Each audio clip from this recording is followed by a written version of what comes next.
ఇది Gujarati cake powder దొరుకుతుంది already. ఆ పౌడర్లో వాటర్ పోసుకొని షేక్ చేసుకొని మనం ఈ కేక్ బాక్స్కు ఆయిల్ పట్టేయాలి అంటుకోకుండా.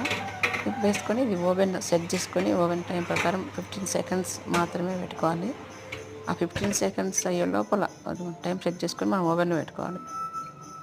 ఇది గుజరాతీ వాళ్ళు ఎక్కువ తీసుకుంటారు. దీనికి కాంబినేషన్ చట్నీ 4 పచ్చిమిర్చి, 1 స్పూన్ పెరుగు, కొత్తిమీర, పుదీనా వేసి మిక్సీకి వేసుకోవాలి. దానికి నిమ్మకాయ వేసుకుంటే బాగుంటుంది. అంత లోపల కేక్ రెడీ అవుతుంది కదా. 50 సెకండ్స్ కల్లా కేక్ చల్లార్చిన తర్వాత బాక్స్ ఓపెన్ అవుతుంది. అది మనం ఫస్ట్ ఆయిల్ వస్తుంది కదా, అంటుకోకుండా ఉంటుంది, అట్లా కూడా వస్తుంది అంత కేకు. ఇది గుజరాతీ వాళ్ళు ఎక్కువ తింటారు కేకు. 2 ముగ్గురికి నైట్ మనం ఆయిల్లో కొంచెం ఆవాలు, జీలకర్ర, కరివేపాకు వేసి అట్లా పైన చల్లుకుంటే టేస్ట్ బాగుంటుంది. చల్లంతలో కేక్ కట్ చేసుకొని ఆ చట్నీ వేసుకొని తినడమే. ఇది